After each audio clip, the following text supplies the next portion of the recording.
Well, good morning and good afternoon. I have just 1 minute after 12 on the East Coast, so we will get started.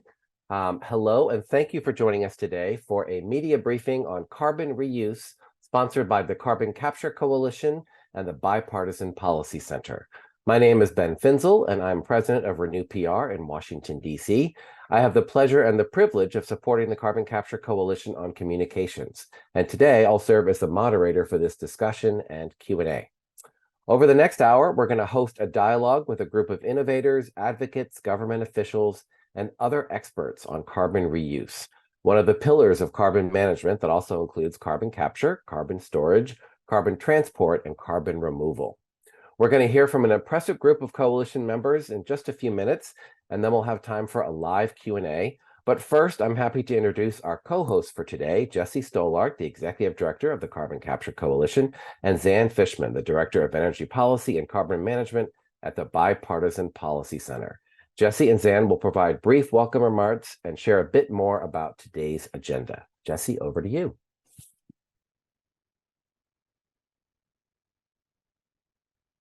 Jessie, if you're talking, we can't hear you. You must be on mute. Yeah, Jessie, you're still on mute.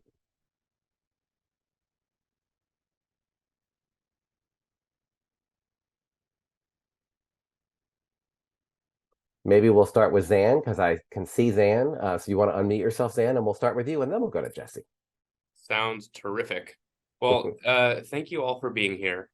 I think everyone here can appreciate that our climate challenges are vast in scope.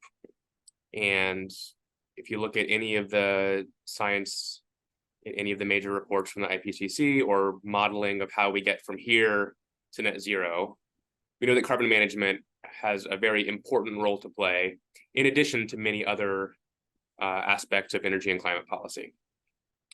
And so we know that we can capture carbon dioxide from point source emissions, and we know that we can capture carbon dioxide directly from the atmosphere. And then the question is, what are we going to do with that CO2? I think there's a lot of discussion about sequestering it underground, and that is going to be an important pathway. You know, Class 6 wells, there's the really good geology in the United States for permanently sequestering underground.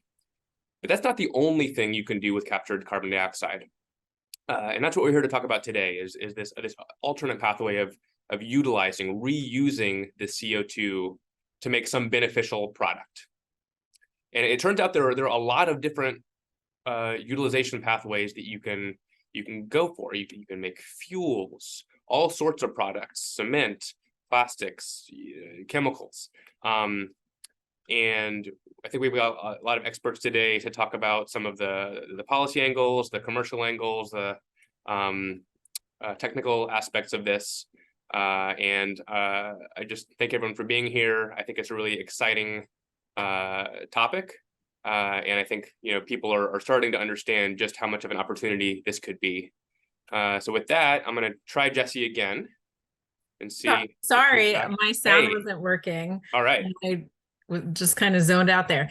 Hi, everyone. Sorry for the technical difficulty. I'm sure Ben introduced me and I was not paying attention, but I'm Jessie Stolark. I'm the Executive Director of the Carbon Capture Coalition, and we are thrilled to be hosting this briefing today alongside with our friends at the Bipartisan Policy Center, with whom we've been working on this issue for, really this whole year. And so Zan, I'm sure mentioned that we have a great lineup for you today to discuss carbon reuse. And so we're going to learn more about what exactly carbon reuse is, why it's a climate strategy, what the economic potential is of these sectors, and as well as, job potential.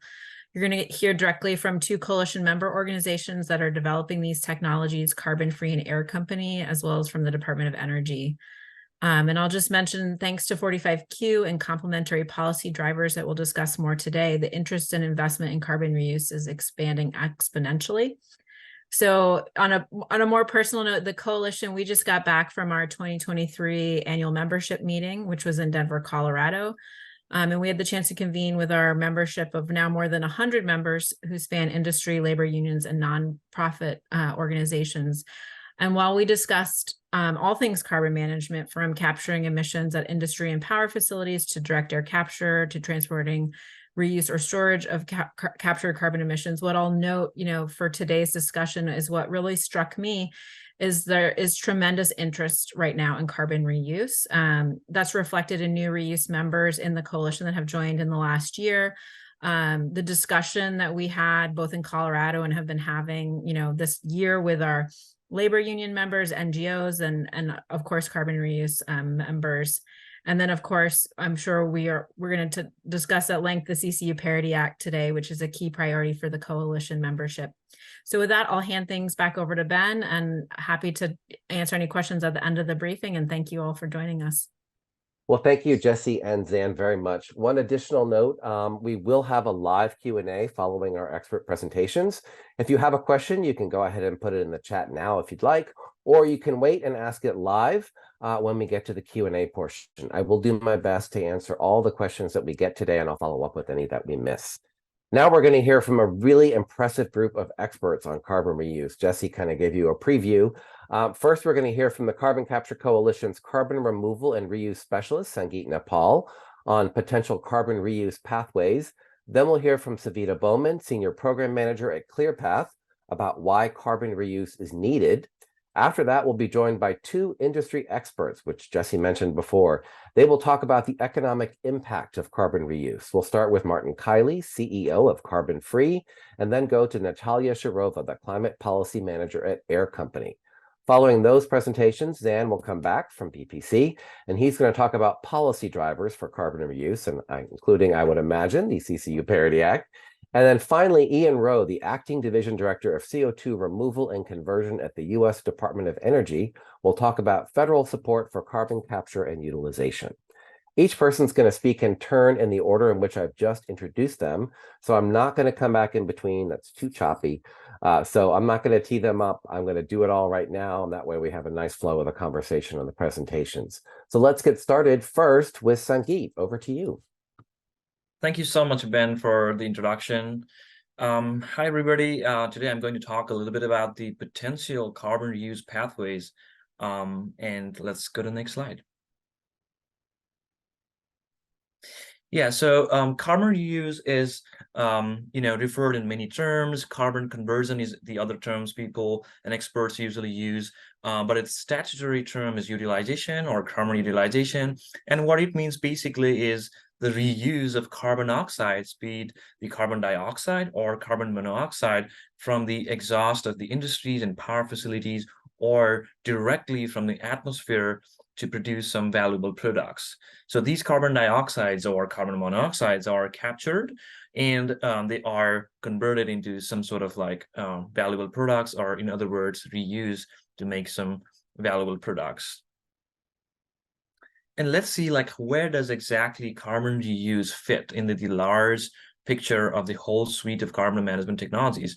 So as you could see on the top left of the diagram, we could capture the carbon oxides from the industries, or we could basically capture it directly from the atmosphere, or remove from the atmosphere as depicted by those fans. And then we have two options. Do we transport it to store it onshore or offshore into the deep underground aquifers, or do we transport it into the reusing in making valuable products? So clearly, reuse is a very, very complementary side of the carbon management technologies, and it's a very important piece of it. So carbon reuse has so many different pathways.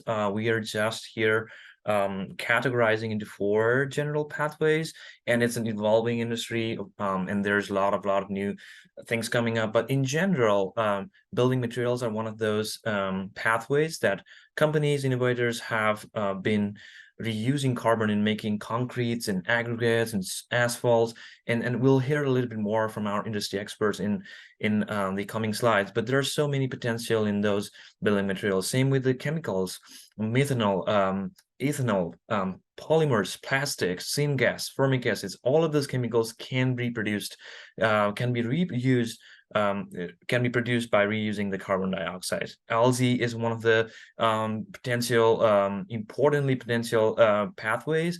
They help us to make animal foods, animal proteins, biofuels, so many other potential products. Fuels are also now ramping up in many conversations, and they have a huge potential as well. We'll talk a little bit more in detail on the market potential side as well. Jet fuels, methane, liquid fuels. There are so many potentials. In general, there's so many potentials and so many pathways that carbon reuse has. Like we mentioned, there's definitely a huge potential in all these different products and pathways. Basically, carbon are the building block of our life. If we just, like wait for a second and see around, everything in general is basically fundamentally made out of carbon. So there clearly different potential in reusing those carbon dioxide into making those products. Just to add more examples, fuels for aviations, medical devices, plastics, building materials, coatings and paints, and so many other products that we can use from these carbon dioxides. With that, I'll hand it over to Savvy. Thanks, Sangeet. Can everyone hear me okay? I'm assuming because I see the green light around my face. So I'm just going to jump right into it. Good afternoon, everyone, and thanks for your time today. My name is Savvy Bowman, and I'm the Senior Program Manager for Carbon Management at ClearPath. For those of you who don't know us, we're a DC-based nonprofit, and we work on federal policy for climate, and I lead on the carbon management particular pieces on point source capture, air capture, and utilization and storage as well. So I'll be taking you through the actual benefits of carbon reuse today. But before I actually jump into carbon reuse, I'd like to talk through a quick analogy to help you visualize the need. I like to think of the Earth's carbon cycle like a bathtub. The water is carbon emissions and the tub is our planet. Right now, the faucet is running and the tub is overflowing, and we need to turn off the tap, which is the equivalent of carbon capture and mitigation strategies like switching to LED light bulbs, for example. And then we also need to drain the tub. So that's where carbon dioxide removal solutions play a part in taking carbon out of the atmosphere and storing it, and in today's discussion, using it. So now, enter the concept of carbon reuse. This is a solution that shifts our focus from merely managing carbon to actively repurposing it for good. So carbon reuse involves capturing emissions and then transforming them into valuable products like Sangeet mentioned. This creates a paradigm shift in our approach to how we view carbon. And I think certain products particularly have the potential to store carbon permanently, like carbon in concrete and polymers. This then ultimately prevents the associated carbon emissions from staying in the Earth's atmosphere if it's already been emitted, or entering the atmosphere to begin with through sort of like natural gas combustion for power generation. Companies, which you'll hear from in just a second, like air capture, are doing really great things on this. Carbon Cure is an example of a concrete utilization piece. So they're doing exactly this process by injecting captured carbon dioxide into concrete where it's permanently stored. And then in the aviation fuels example, last year, United Airlines and Oxy Low Carbon Ventures announced a collaboration with a Houston-based biotech firm, Chemvita, to commercialize the production of SAFs, or sustainable aviation fuels. And this has a really huge potential to act as a drop-in fuel to quickly decarbonize a large stream of emissions from aviation. So as I mentioned before, in a little bit, you'll be hearing about all the exciting uses for carbon from the actual companies themselves, but the benefits of carbon reuse are twofold. So first, it significantly reduces the greenhouse gas emissions component. So this helps to mitigate the impacts of changes to our climate. And secondly, it aligns with the principles of a circular economy, turning once what was considered potentially a waste stream into a valuable resource. So even in products where carbon's not permanently stored, these materials can offset greenhouse gas emissions by displacing traditional sources of carbon. So think of like carbonation of drinks. We have to source that carbon to carbonate drinks, but now being able to capture it and use it again That's a quick stream change that we can do. The transition to carbon reuse is not just going to address climate challenges, but actually creates the economic opportunity. Carbon reuse is going to be able to open doors to new industries, to create jobs. And the Boston Consulting Group actually also found that US consumers are becoming increasingly aware for the need for carbon management solutions. So there are policy mechanisms, as Ben actually mentioned earlier, and Zan will talk about in a little bit, that are working to unlock sort of resources for carbon reuse. So the Carbon Capture and Utilization Parity Act is a particular bill that's in place. So companies and regions around the world are already working on this, and this is just going to be sort of a little incubation test case for a large scale deployment scale piece. So it's not just a solution, it's actually a commitment to be able to manage the carbon in our atmosphere, create products like jet fuel, concrete, and polymers to provide that climate neutral, or even net negative solution, depending on the full product life cycle. So life cycle analysis is a little bit of a technical term, but it just basically outlines whether or not the carbon that's being removed either creates neutrality, where no more emissions are then needed to produce that same product, or it's actually being removed because it's being stored in long-term, long-lived products like concrete. So if you take anything away from this slide today, it's that carbon reuse has the potential to use 7 billion metric tons of CO2 per year by 2030. And that's the equivalent of approximately 15% of global CO2 emissions today. So with that, I will hand it over to Martin.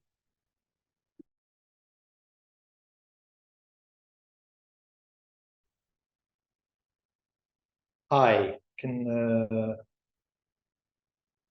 I can't see myself, but can you guys hear me okay? Yes.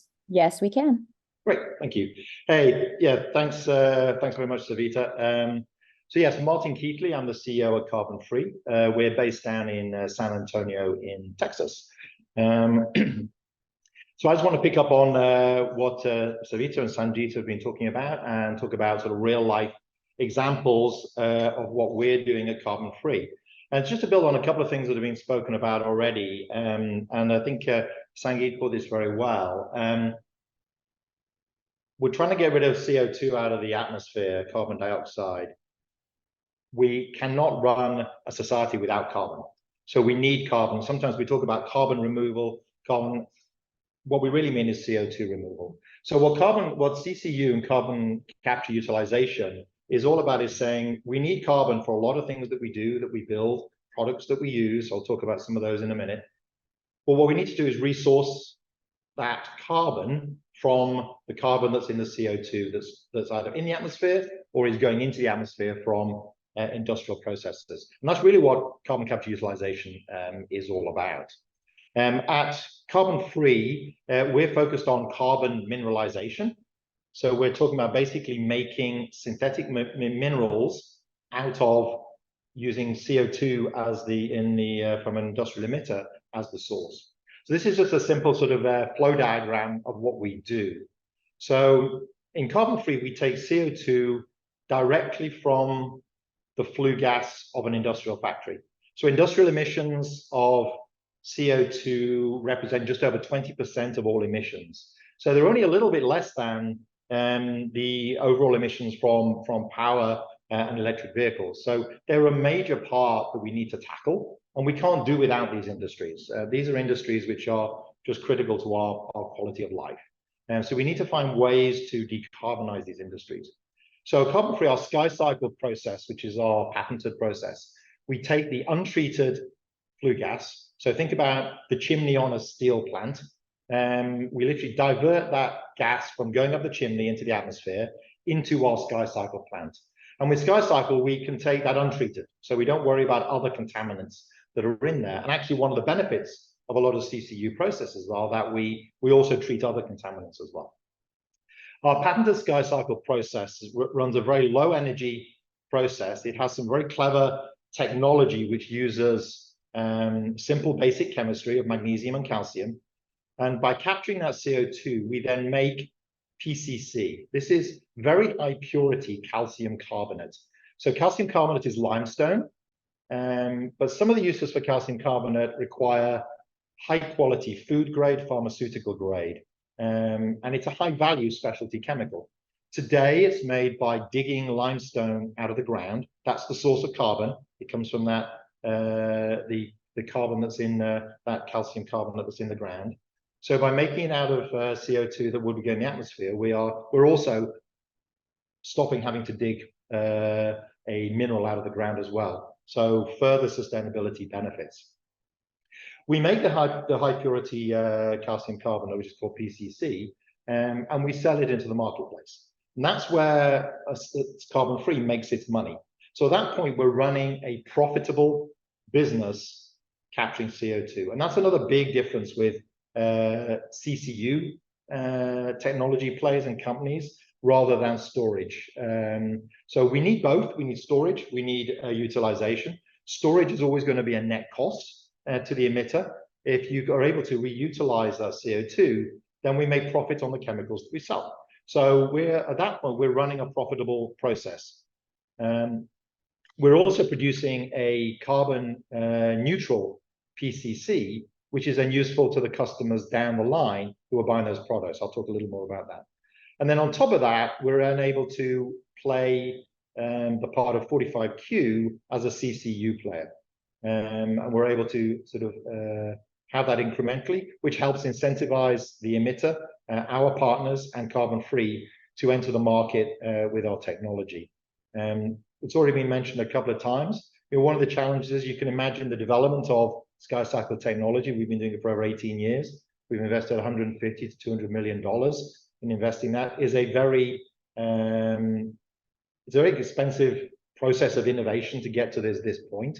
And one of the things that we are championing along with a lot of other members and with the CCC is the 45Q Parity Act. And for us to be getting less money for utilizing and the development of all the technology we've had really makes no sense, because essentially it's sort of incentivizing emitters to store the product rather than reuse it when you get so much more benefit out of reuse. And I'm sure we'll be talking a bit more about that later. Thank you. Next slide. So what do we do with this? This calcium carbonate that we made goes into a wide range of markets. It goes into food markets, nutraceuticals, pharmaceuticals, paints and coatings, plastics, building construction. So if you see there calcium supplements, they use calcium carbonate. Calcium carbonate is the most digestible form of calcium. Tons for indigestion. You see paint down there, calcium carbonate is a filler. So the reality is, what you're doing when you're painting the paint on the wall, if it's got SkyCycle's calcium carbonate, is essentially you're storing the CO2 from that steel plant by putting it on your wall. So it produces both a use and a storage solution together. These are high value additive applications, and hence why carbon free can be a profitable company and proposition. The other thing is, all of these companies making these products are going to start thinking about their inbound carbon footprints. So think about their scope 3 emissions. So if they're buying calcium carbonate today, it has 2 to 3 tons of carbon footprint coming in with it. If you take a CCU made, like a SkyCycle carbon free, I've got a 0 carbon footprint. So if someone's buying 100,000 tons of calcium carbonate, they've got a 300,000 ton carbon penalty, if you like, with their scope 3. By buying a product that's made from CO2 from an industrial operation, you're saving another 200,000 to 300,000 tons of CO2 down the value chain. So the beauty about CCU is it has much bigger impact than just capturing and storing the CO2. You have a whole value chain benefit. So essentially in our process, 1 ton captured from a steel plant benefits 4 tons emitted to the atmosphere globally when you displace the products that are made today. Thanks. Next one. I'll give a real life example. We're working with US Steel. We signed an MOU, which we announced earlier this year. We will be looking at building our first 50,000 ton capture plant up at Gary, Indiana, North America's largest blast furnace site. Next slide. And this just gives a good example of the broader circularity that you get from carbon capture utilization over and above simple capture and storage. If we do this sort of classic sustainability cycle, in terms of reuse, We're reclaiming calcium from waste slag materials that the steel industry makes and recovering fuel from their flue gas. We're recycling in our innovative process the magnesium and hydrochloric acid. We're able to reduce the carbon-intensive calcium carbonate production, hence the 2 to 3 tons that those consumer product companies are buying. We're able to allow US Steel to produce low-carbon steel for the automotive industry. We're able to stop mining calcium carbonate out of the ground because we're making synthetic minerals, so we can leave that limestone there. And we're able to obviously prevent the fossil fuel burning that would have gone into the original making of those products. And then by removal, we're capturing the CO2, but also the SOx, NOx, and particulates. So you get, and there's some interesting work that the Carbon Capture Coalition put out earlier this year around those additional benefits from SOx, NOx, particulates, and the health benefits you get from deploying carbon capture technologies with industrial emitters. So you see, basically, one of the beauties about carbon capture utilization is you get a lot more bang for your buck. We're very excited about the propositions and are moving forward with the major hard-to-abate sectors that we're working with. So at that point, I'll pass over to Natalia, who's going to talk a little bit more about the economic impact. Thank you, Martin. Hi, everyone. Thank you so much for joining us today. Hopefully you can hear me okay. I'm Natalia Sharova. I lead policy and ESG work at Air Company. And today I'm going to briefly introduce Air Company's technology and products that we produce, as well as talk about the economic benefits of carbon reuse. This is perfect for the slides. I can cue them in. So a few words about Air Company. We are a technology company converting CO2 into sustainable fuels and chemicals. Our focus is on hard-to-abate sectors where we can make the biggest climate impact and where few decarbonization opportunities exist. So, for example, the aviation industry, it's very hard to electrify planes, as you all know. This is why we're focusing our technology on commodity fuels and chemicals that have strong market demand today. Next slide, please. So in this slide, you see our carbon conversion reactor, which is located in our facility in New York, where we're based. This is a render of our reactor, but it's actually very close to reality, how it looks in real life. It's rather neat and compact, especially when you compare it to conventional industrial facilities. It takes up less than 30 square meters. This reactor is the core of our innovation, and it allows us to produce different commodity liquids from the same feedstocks with the same equipment. In terms of feedstocks, we require captured CO2, of course, and we only use biogenic CO2 due to its sustainability properties, and because it's important for us that we operate and our products operate within the natural carbon cycle that Savvy mentioned earlier. Longer term, we're also interested in direct air capture CO2 for the same reasons.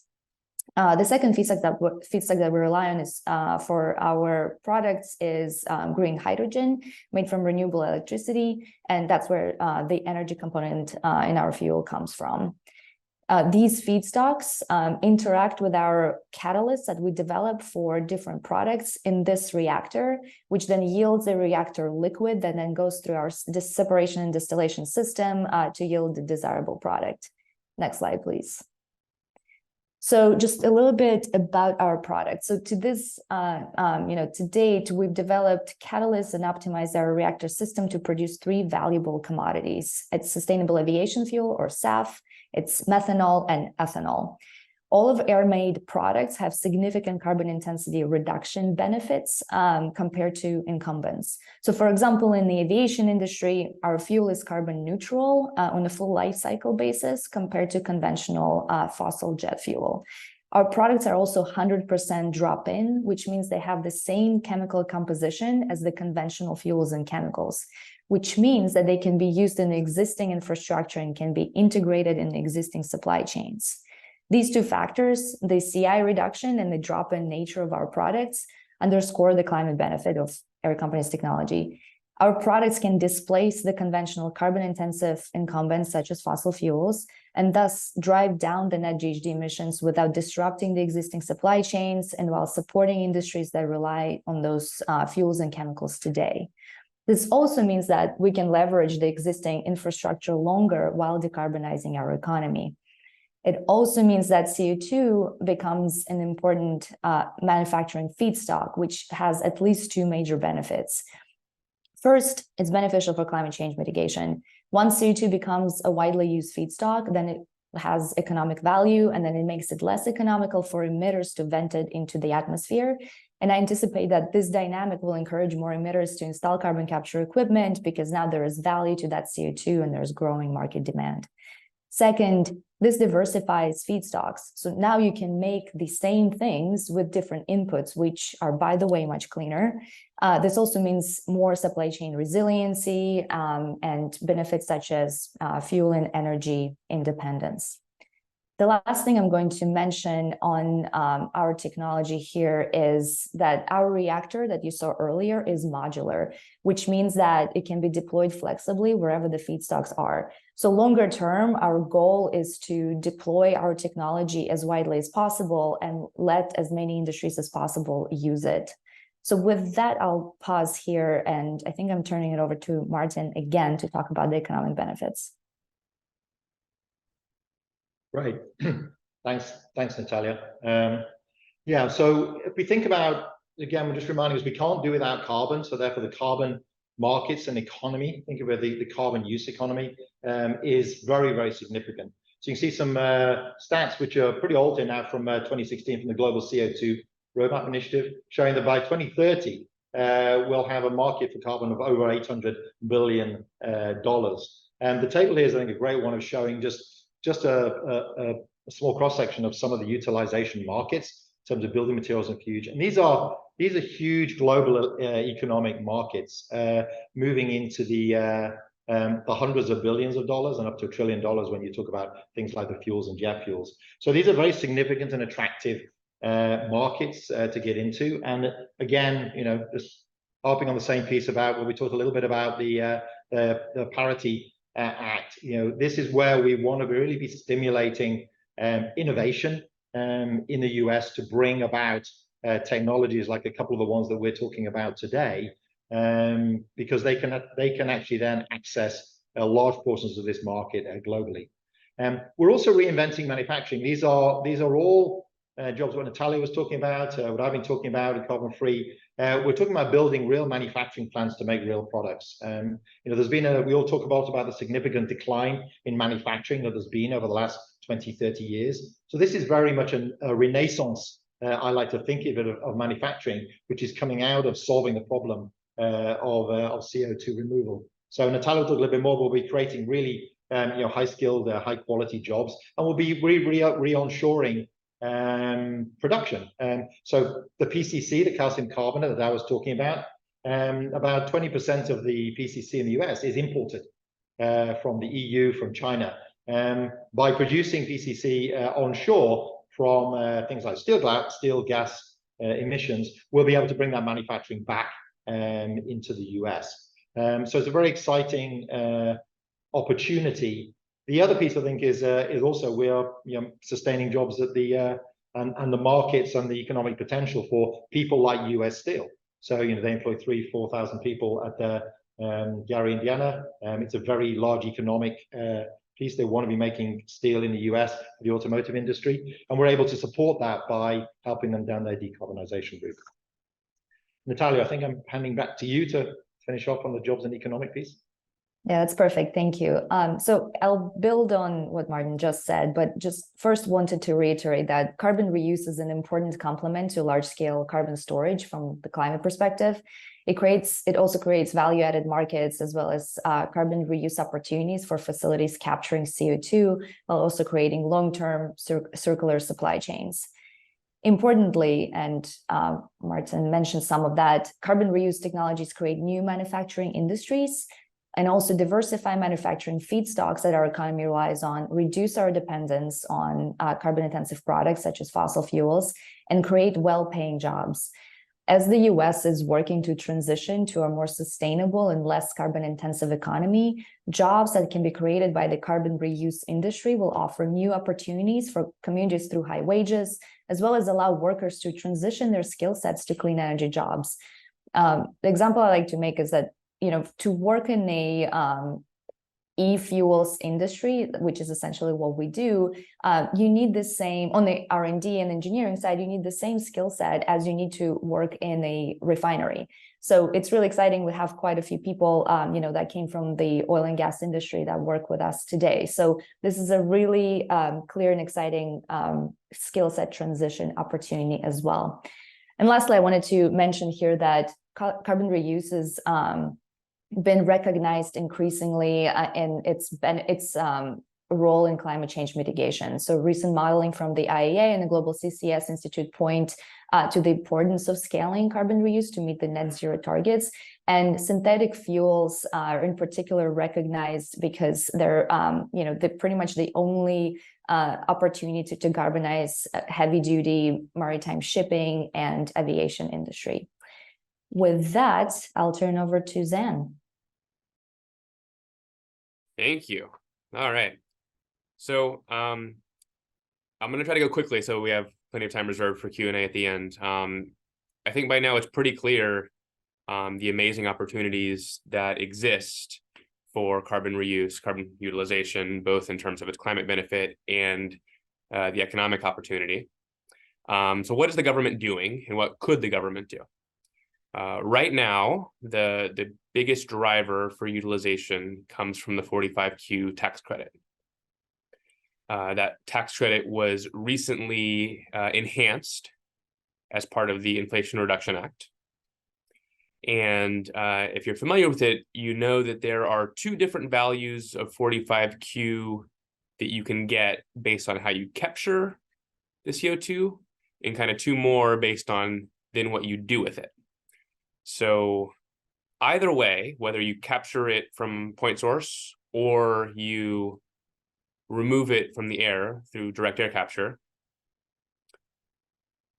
you can either store it underground, as we mentioned before, or utilize it. Currently, you get a greater 45Q credit value if you store it underground than if you utilize it. So there's a differential tax credit value based on what you do with the captured carbon dioxide. And we're going to talk about that a bit more in just a minute. There are also grants that the federal government has for carbon utilization that came from the Bipartisan Infrastructure Law. And I think those are really important in helping drive these sorts of investments. Lastly, I'll say that, when you're thinking about creating products that are new to the market, you think about what is the demand for those products, and then what could the federal government do to stimulate demand for these products that are utilizing carbon in a climate beneficial way that are also economically beneficial. And so you can come up with some demand side tools. You can have procurement from the federal government for preferring low carbon goods or goods that are utilizing the CO2, which effectively makes them low carbon as well. And you can also create various standards, and sometimes you need to look at what are the procurement standards that exist for products and make sure that governments can buy these newer products, because occasionally there are regulations in place that specify that the government has to buy this specific type of thing made this specific type of way, when one of these new products would do the job just as well. So let's talk now about the CCU Parity Act. We've talked a bit about the differential in the tax credit that you get if you sequester CO2 by storing it underground, or if you utilize it. We can jump to the next slide for this too. There's bipartisan legislation called the CCU Parity Act. And I'm going to say that again, it's bipartisan, which is why the Bipartisan Policy Center is very interested in it. You have Senator Whitehouse and Cassidy in the Senate, Schweikert and Sewell in the House. And all this bill would do is it would change the credit level so that you get the same 45Q credit if you sequester it as if you utilize it. This is raising that utilization level up to be on parity with sequestration. And I want to kind of jump back to something Savvy said earlier, in that this makes sense because you do a life cycle analysis on utilization. So it's not the case that if you're using this for some use that releases all the CO2 back in the atmosphere, that you would get the tax credit for all of the CO2 that you captured. You get the tax credit for the net emissions benefit. And because you do that life cycle analysis to see what actually happens to the CO2 and compare it to the different use case of not using that product, giving parity between sequestration and utilization is simply just giving an equal amount of tax credit benefit for an equal amount of climate benefit, which is why it makes climate sense and it makes policy sense and economic sense. And having this sort of tech neutral approach is typically preferred to give the greatest number of opportunities for achieving our goals with this policy, because we don't really know the amount of utilization we're going to do compared to the sequestration we're going to do. We want to have all the options available to us, which is why the CCU Parity Act is really important. And with that, I will turn it over to Ian. Right. Thanks, Zan. Appreciate it. Hi, everybody. Thanks for the organizers for asking me to speak. My name is Ian Rowe. I'm the Acting Division Director for Carbon Dioxide Removal and Conversion here within the Office of Fossil Energy and Carbon Management. The Office of Fossil Energy and Carbon Management has 5 technology offices, and the relevant one here is the carbon conversion team. And you could think of the office's goal is really to take the congressional mandate to fund applied R&D on all of these different carbon management techniques, and really aimed at not the fundamental 1 or 2 TRL scale, and not the larger 7 to 10 and the technology readiness scale that's ready for commercialization, but more of that sweet spot. So our goal is really to move technologies from maybe 2, 3, 4 technology readiness level up to 4, 5, 6. That's the way I would like to describe our office. Next slide, please. So Zan did a good job of going over a lot of this, but I thought I would punch it up a bit. So yeah, in 2018, we saw the Future Act increase the amount of carbon dioxide, the credit provided for carbon dioxide utilization up to $35 per ton. I'd also add that the other thing that kind of gets slept on in 2018 was it also added language to allow for carbon oxides to apply for that, and not just carbon dioxide. Similarly, in 2022, we saw the tax credit increase up to $60 per metric ton for utilization, which again increases the incentive to create products from carbon dioxide. And in the middle there, I think this is another program that maybe is flying under the radar a bit, but the Bipartisan Infrastructure Law, as Zan called out, had $310 million dedicated to the Carbon Utilization Procurement Grants Program, which is managed by the team I'm on. And the idea there is really provide that money to state, local governments, and other eligible entities like utilities to apply to the federal government for grants to procure products made from carbon dioxide. And the way this program works is if you're a vendor out there, if you make some kind of product from carbon dioxide, you reach out to the Department of Energy, you submit your life cycle assessment, and if it meets a certain threshold of reduction in emissions from an incumbent, we will then post you as an approved vendor, such that then the eligible entities will look at that vendor list if they want to procure product XYZ, and then they will approach you and we can work out getting you the funds to support that acquisition of that product. Next slide, please. And in terms of the relevant R&D initiatives going on within the department, I'd first highlight the Energy Earth Shot, that is the Clean Fuels and Products Shot. The Energy Earth Shots, I think a fair way to look at them, they're big swings at the most challenging technical problems to achieving a decarbonized economy by 2050. And I think you think about them as a clear declaration from the department of the different challenges. There's 8 Energy Earth Shots in total that the department is issuing, that they are committed to tackling those problems. This specific Clean Fuels and Products Earth Shot was launched in May 2023, and it's targeting ways to acquire and convert enough renewable carbon to meet the needs of the different sectors of the economy with persistent needs for carbon. And it's specifically targeting to meet 100% of the aviation demand needs by 2050, 50% of the marine, rail, and off-road needs, 50% of the chemicals market, and all of that together totals in the ballpark of about 400 million tons of renewable carbon-based products. There's to the right, you will see the carbon conversion team, which is the one I sit on from the in the Office of Fossil Energy and Carbon Management.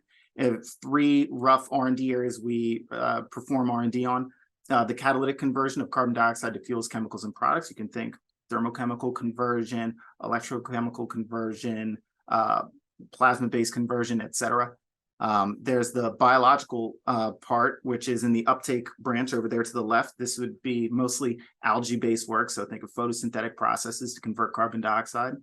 And then lastly, we have our mineralization work, and this would be your cement kind of stuff that has been discussed earlier on the call.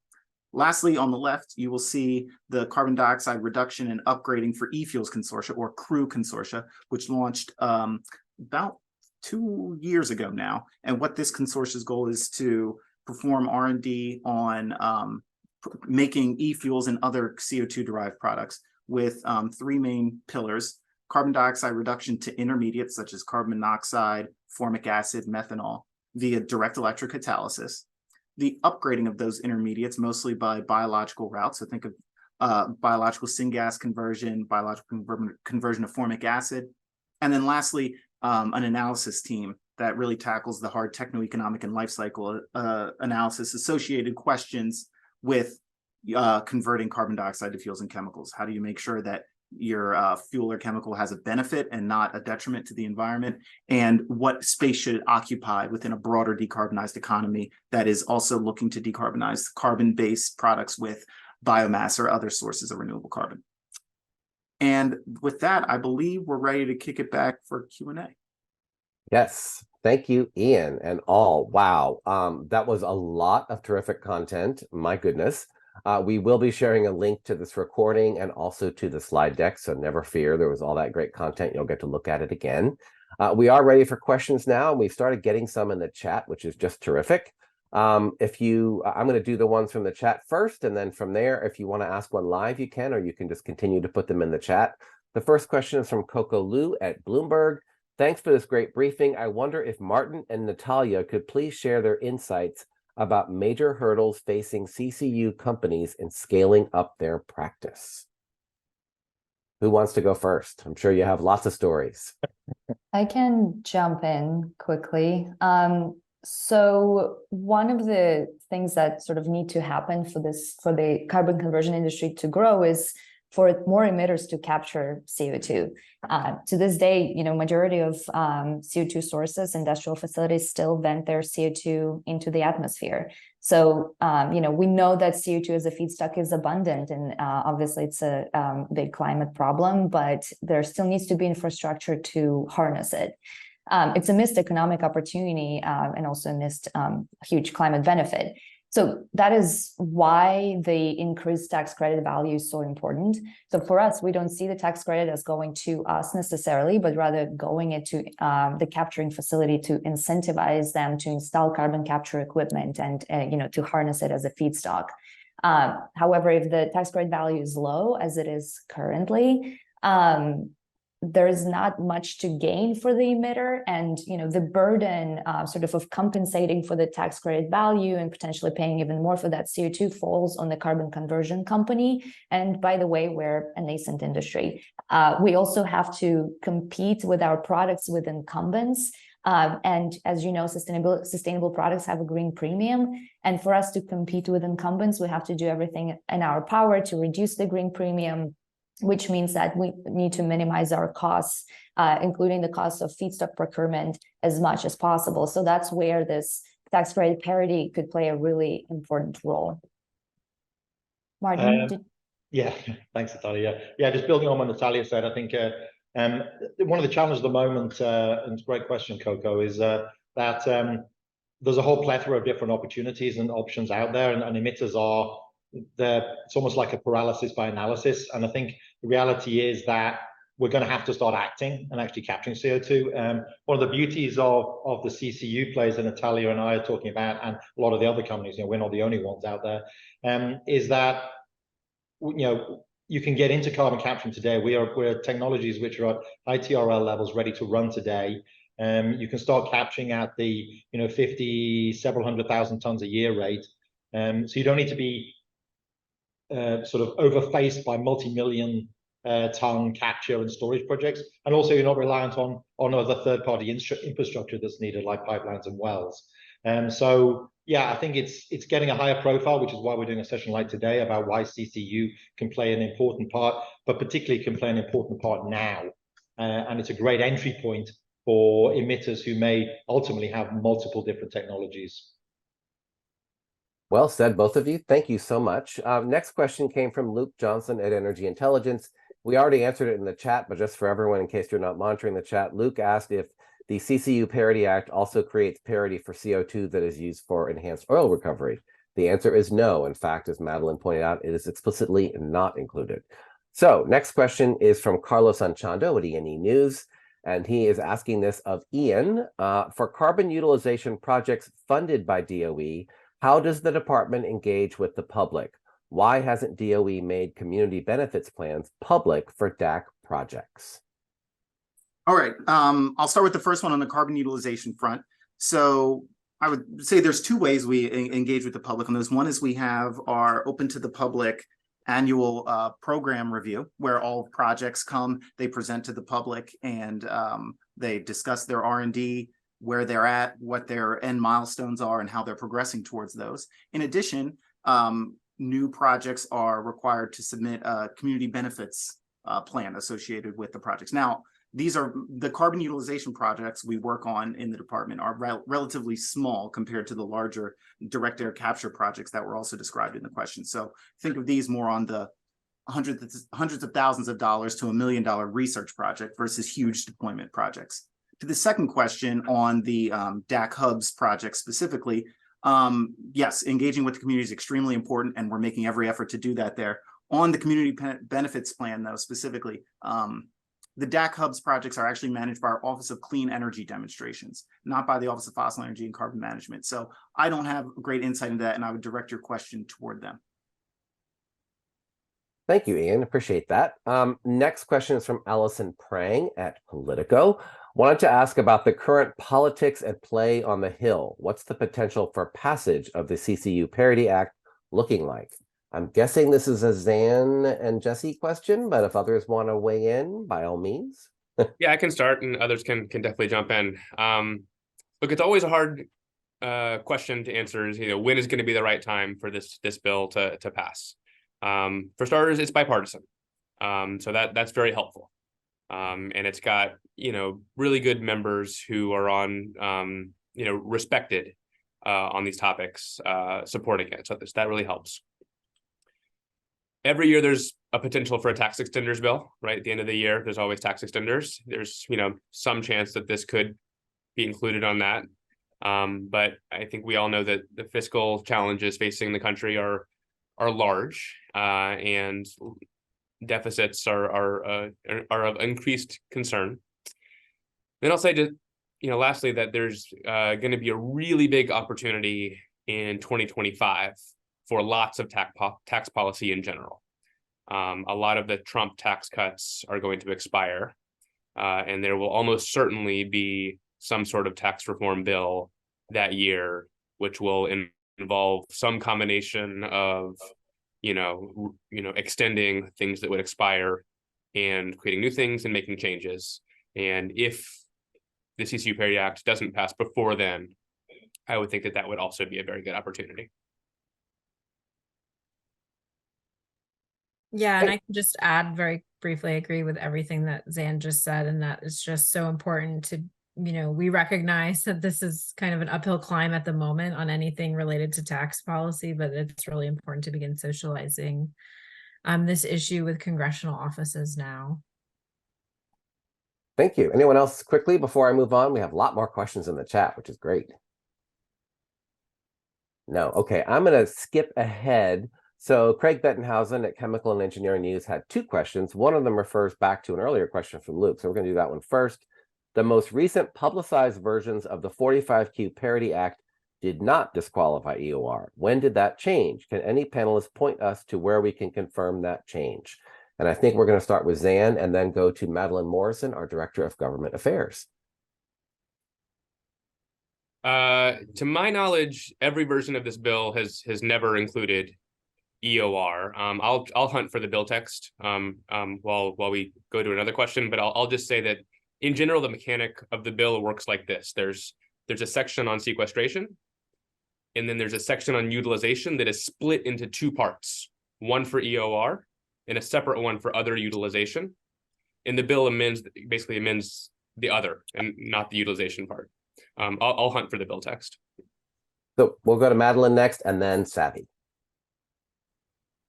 Yeah, I would just follow on to what Zan said. We've been having conversations with specifically Senator Whitehouse and Senator Bill Cassidy, who introduced it in the Senate. And back in those preliminary conversations, it was very explicit that EOR would not be included in the increased credit values. And so as Zan said, we can put the bill text in the link for folks, but it does explicitly increase credit values just for projects that use CO2 as a feedstock. Yeah, Thank you, Madeline. Savvy. Sorry, Ben, I forgot that you're doing little transitions. I'll just add that it doesn't take away the credit for EOR. I think, Craig, that's where you're going with this question. It just brings parity to the value for utilization to the same level as geologic sequestration. EOR is still in play for 45Q. So, Craig, do you want to follow up? I see you nodding or shaking your head. Sure. Sorry, my dog barks immediately right that second. So I mean, in the initial documents from the senators and congresspeople that sponsored it, they specifically did promote EOR. They talked about bringing more petroleum resources, especially from the Republican sponsors. And I had the version of the bill that was first floated out and had some attorneys look at it, and they said it definitely does not disqualify EOR because of the details in the language. So if that hasn't changed, it's at least ambiguous. So I'm really wondering about change from the first publicized version of the bill because it's not clearly excluded from the experts that I've spoken with. Dan or Madeline, you want to follow up and then also come back to him later? Yeah, I'll just say that I'm pretty confident about this point, but I would be happy to pull up the text and we could chat on the phone maybe, and I can walk you through the text later if that's helpful. Great. Okay. I think we have time for one more. It's also from Craig. Are Scope 3 emissions considered in the LCAs that the DOE and the IRS are looking at to determine support and tax credit eligibility? Good question, Craig. It's a hot item. DOE and the Treasury are heavily engaged in discussions on how those tax credits will be implemented. And unfortunately, they haven't come to any hard answers on these that they're willing to talk to the public about right now. But I'll tell you what, the people I work with are working on this every day, tearing their hair out. So it's something that we're not quite ready yet, but we're heavily working on. And I think we can do one last one, the last one that we had in the chat. And I'm guessing that Jessie will have some thoughts on this, but if others want to weigh in, it's from Carlos Sanchando at E&E News. For anyone, what happens to the U.S. CCUS industry if the 45Q tax credit ever expires? That's a big question. You're giving me all the hard ones, Ben. So we have a runway to commence construction until essentially 10 years, right, from when Inflation Reduction Act gave that extension. And so, the coalition feels we have the certainty for projects to move forward in the near term. I think longer term, that's a longer term conversation, right, about what should happen in public policy to ensure that we're reducing emissions. Certainly, yeah, so I'll just leave it at that. It's a longer term conversation. We really need to get to work building these projects now. This is the critical demonstration and deployment decade so that we can begin to meet 2030 deployment goals and be on the road to 2050 goals. And that conversation is going to come, right? But we're not really ready to have it yet. I'm going to give you the last. Can I start in there to that, Ben? Yeah, Martin, it's 1 o'clock. We really need to end, but so if you do it quickly, that's fine. Yeah, and I was just saying that's why we need to get on with projects and build a robust industry now, because that's how you understand the economics. The bank potentially can always do without incentives, but we need to get on and act now. Thank you. You get the last word. Carlos, if you do want to follow up, just shoot me an email. If anyone else would like to follow up with additional questions, send me a note at ben@renewpr.com. I will happily follow up with you. Thank you all for joining us for this conversation today about carbon reuse. And thank you to the Carbon Capture Coalition and Bipartisan Policy Center for convening this really terrific group of people for today's conversation. Our thanks and appreciation to Savita Bowman, Natalia Sharova, Martin Kiley, Ian Rowe for joining us today. And on behalf of Jessie Stolark and Zan Fishman and the Coalition and the BPC teams, thank you all for joining us today and happy early holidays. Thank you. Take care. Guys. Thanks, Thank everyone. you.